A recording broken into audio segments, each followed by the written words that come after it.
What challenges do you think are going to lay ahead for crew chief? How is this going to go? You got no notebook, no nothing. Well, I reached out to some of the best in the business this week and tried to pick their brain a little bit about this very situation. And I talked to Alan Gustafson, crew chief for Chase Elliott, and he said, Larry, we can't lose sight, even though it has this brand new grippy asphalt, even though it has all this banking in the corner, it's still a 1.5 mile racetrack. He still believes when you get into a run, especially if you're in traffic, you're going to encounter handling issues. You're going to have to work on that throughout this 500-mile race on Sunday. He said the other thing that all of us are faced with, and we go down this road anytime we go to a high-grip, high-speed racetrack, is how much downforce do I stack into it for handling? How much do I trim it out for straightaway speed? And a lot of things that they unload with, they're locked in. You can't change it once you get to the racetrack. Yeah, absolutely. And as far as a driver goes, you know, you think about that first practice. And what we've seen, that only 3 cars have really, Cup cars have been on the track for practice. And so we know these guys have got a little bit of advantage, but when everybody gets out there, I think you're going to want to get in traffic. They'll want to figure out where their car is going to be, what it does in dirty air or up on a different lane. So many things to learn. So I think as a driver tomorrow, they're going to have to go out there, learn a lot of that stuff that they're not used to. I mean, this is not, again, we don't want to say the old Atlanta, but maybe for another 4 hours or 3 hours, whatever, it's done, because we got new Atlanta coming up. So I think there's a lot of things to learn. Drivers got to get out there and get a feel for it and see what's going to happen, but mainly in traffic. Well, you got to unload well, right? You better hope you do, because this is just going to be a mad dash, right, Larry? Yeah, I mean, that little bit of practice, it'll seem like it lasts about 5 minutes, but I think NASCAR made the right decision to move practice to tomorrow, where we were going to qualify, because I think it was so important for all 3 series, for all these drivers and teams, to get some time on this high-speed, high-bank racetrack. Yeah, any time of practice is better than none. So now we know what our guys expect. Here's what the drivers are thinking heading into Atlanta. New Atlanta is going to be just a real crazy show, to be quite honest. The track is super fast. Cars are going to carry a lot of speed. You really don't have a 1.5 miles that's like that. If you look at it now, it's a super speedway race. It's something where you've never seen Atlanta before.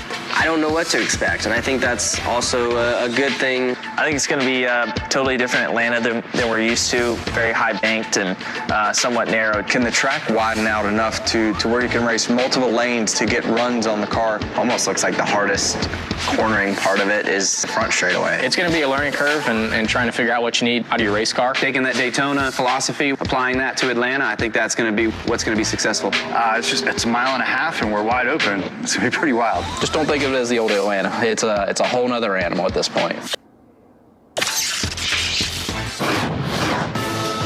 Just heard the drivers' thoughts there, but what about some drivers who've been able to get it done in Atlanta on the current iteration of the racetrack? Bobby Labonte, our own, with 5 wins. Jimmy Johnson has 5 as well. Jeff Gordon with 4. Kurt Busch with 4 as well. Actually, 6 total, Bobby, for you. You see that footnote there of total career Atlanta wins. Okay, so that was the former version of this track. Now it's going to be brand new. Construction, of course, took place out at this racetrack for months to get this thing ready with a complete reconfiguration of the track. So that's kind of how it's going to look now as we approach this weekend. So we say new track, but what was the old Atlanta like, you think, Larry? Yeah, I mean, Caitlin, the surface was very abrasive. The last time it was repaved was 1997, 25 years old. I actually had a pretty decent head of hair the last time that it was there repaved. You go. But it became a challenge for the teams. The tire wear was way up. The give up was way up. But in my book, we were kind of flirting on borrowed time, because when it would rain there, it would kind of just start weeping water well after it would quit raining. And then you go back to Daytona 2010, when the pothole developed, we didn't want to get into a situation like that. Yeah, it does rain a lot there, for sure. Yeah, I mean, as far as a driver goes, I mean, I know what the problem might have been for some people, but for us, I mean, as a driver, when we went down there, we loved it. You know, as it aged and aged and aged, I thought that was the best thing that drivers wanted. Drivers liked that, because you felt like you were in control. You can drive off in the corner, you can overdrive it, you can move up the racetrack. There's just so much that you could do as a driver. That's why we didn't want to see it change, and we didn't want to see it repaved either. Mm-hmm. Well, it's changing, unfortunately. Yeah. So what are the specifics of it, you think, Larry, of this new Atlanta look? Well, let's start with the straightaways. They are essentially the same. It's 5 degrees of banking. That's just for water runoff, so nothing really changed about the straightaways. But where we got the big change was in the corners. The old Atlanta was 24 degrees. We've increased it now up to 28 degrees, Caitlin. That's only 3 degrees less banking than Daytona. But the big thing, regardless if we change the configuration or not, is that brand new surface. It is going to be fast. It's going to have a ton of grip. And you see here, this is the corner. It actually narrowed up by about 15 feet. Now, it's still about 12 feet wider than Daytona, but we went from 55 feet to 40 feet wide in the corners. So a lot of changes. Bobby, how does this affect how drivers will be approaching this new racetrack? Because it's completely different. Yeah, I feel like I need to scroll because it's a lot. I mean, there's a lot of changes. You know, what most of these drivers remembered or knew about Atlanta, you know, basically throw it out the window. We really don't know what to expect. You know, I think the approach going into it is really kind of like just open-minded. You really just have to think about it like, okay, how can I compare this to another track I've ever been to at some point in time? I mean, it's paved, you know, 25 years ago. You can't do that. I mean, there's so many differences. And I know that the fact that these guys are like, you know, what's that field going to be like? What's the field going to be like?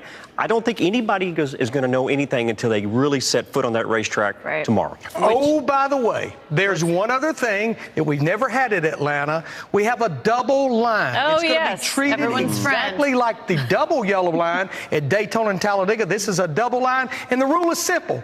Don't go below the double line or you will be penalized just like you would at a super speedway. All kinds of variables to manage. Here is the schedule for tomorrow, the updated one due to inclement weather, all on FS1 tomorrow. 10:30 to 2 is practice for all 3 series. Trucks race day starts at 2 o'clock, followed by the Camping World Truck Series race. Then it's the Xfinity Series turn, 4:30 race day, followed by the race. You don't want to miss it. Coming up on Race Hub.